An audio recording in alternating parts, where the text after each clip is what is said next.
Welcome to another show. I'm not going to be messing around, getting to the point quick and fast, and I'm sure you want me to get to it, so let's get going. Of course, this has been an exciting time. First up, we're going to have a look at Alfa Romeo, who is apparently showing progress.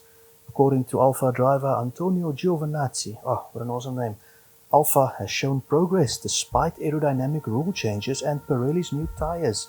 The tyres, of course, were designed to cope with F1 cars seemingly endlessly improving performance, which led to an expected drop in performance and thereby lap times. But according to Mr. Giovinazzi, this has not been the case. Giovinazzi claims that the front of the car is more responsive, which is good, and it handles well in turns, so we might see Alfa looking a bit better. Of course, 41-year-old teammate of Mr. Giovinazzi, Kimi Räikkönen, has not had much to say as usual, and he has seemingly been more interested in fighting off old age and somehow posting the 4th fastest time in day 3's testing. Well done, Mr. Räikkönen. The main news breaking this week: Amazon looking at streaming Formula 1. F1 bigwigs are apparently thinking of streaming races and are said to be in talks with the likes of Amazon Prime. Director of Media Rights Mr. Ian Holmes is said to have been in talks with Amazon, YouTube, Facebook, and of course Netflix, which screens Drive to Survive, which I guess you all love. Discussions are supposedly ranging from buying the TV rights outright, as they are now, to hosting the F1 TV app. Netflix are said to not be interested in buying sporting rights, only doing shows, which in my opinion may complicate things if a deal is done with Amazon. I can't really see Amazon and Netflix working together. So what would that leave for the future of something like Drive to Survive? Interesting. An interesting side note: if you want to watch Formula 1 in South Africa, you need either the F1 TV app or DStv. Now, of course, DStv ranging from $800-900 a month, while Amazon Prime in 2020 cost around $120 a month. Wow, that would certainly change things. I think the F1 TV app is about $70 a month now. It could lead to some interesting things in future if this goes on. If these talks lead to something, this could get interesting. I'll keep you posted. Testing has been the big news the last couple of days. 3 days testing happening, everybody having a mouthful to say. Of course, reliability. Who did the most laps? Let's have a look at that. Testing day 3, AlphaTauri did 167 laps on day 3. That's a lot. Romeo 166, Ferrari 159, Williams 158. That's on day 3, of course. Haas 145, Mercedes only 140, Alpine 139, Aston Martin. Everybody basically doing roughly the same, except Red Bull only did 113 laps. I wonder why. Looking at some of the pace showed on day 3. Now, a lot has been said about this, but the fastest lap on day 3, Max Verstappen, a 128.9 in his 64 laps. Second, Yuki Tsunoda, the short man himself. Third, Carlos Sainz. Kimi Räikkönen 4th, and Lewis 5th. He did a 130. George Russell showing decent pace there, and of course Danny Rick, his first time out in a McLaren, looking good, followed by Sergio Perez. Fernando Alonso did the 9th fastest lap of the day, Lando the 11th, Mazepin the 14th, and he, of course, interestingly, half a second quicker than Mick. Bottas showed no pace whatsoever, and of course neither did Vettel or Stroll. Now, does this mean anything? Can we have a look at these times and really say that Merc is looking fast, but have a look at it. Look at the difference in time between Bottas and Hamilton. What you can say from preseason testing is something about reliability.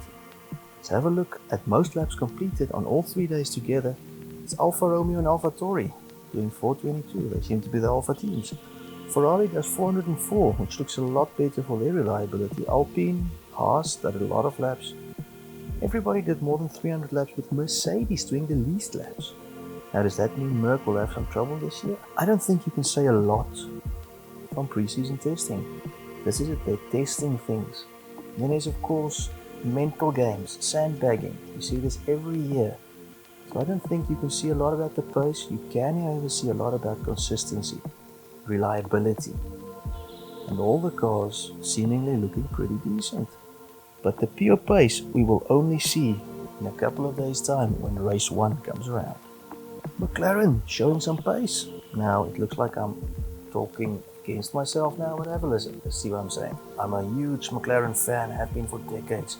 Yeah, it makes me sound old.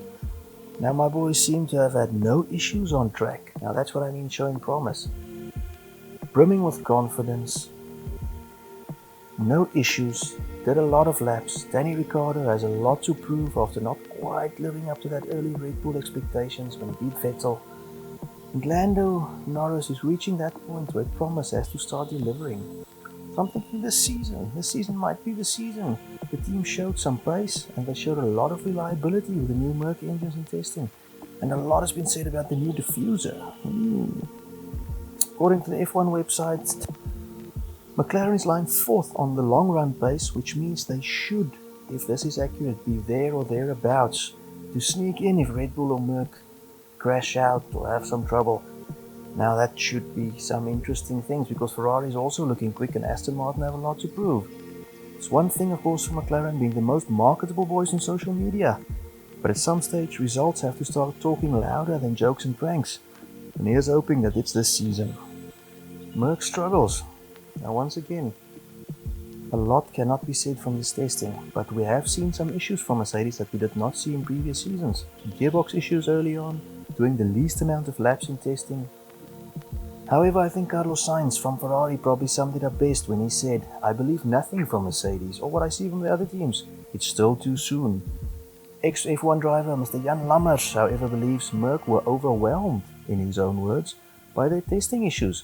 But of course they are bound to find a fix before race 1 comes around. Now, once again, the issue of sandbagging comes up. Are Merc trying to look slower to play mind games? I don't know, they have done it in the past, so it's quite possible. Hamilton's spins were a bit of a shock, but of course it's only a couple of days before we see whether this becomes a real problem in the actual season. As apparently the only record Hamilton still has to break is of course the amount of spins Mr. Vettel has. So will he take the title of Spinmeister of the German? I hope so, but I don't think so. The Mercedes AMG Petronas F1 team wrapped up pre-season testing, of course, on day 3 by doing 140 laps and showing that they are once again the big threat. Does Williams have a snowball's chance in hell? Well, for older fans, it was a hell of a positive to see Williams looking better. But of course, it would have been difficult for them to look much worse than they have in recent years. They did the 6th most laps in testing, and Russell posted the 6th fastest time. A bit of symmetry there for you.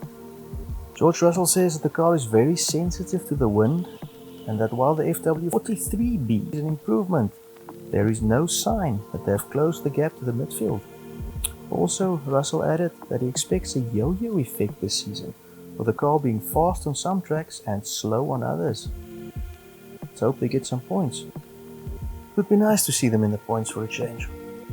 Well, that's it for this week. And it's a short while to race 1 and the kickoff of the season. We can't wait to see what really happens, who's the quicks, who's the disappointments. Please press that sub button, please share the videos and have yourself a good one. God bless.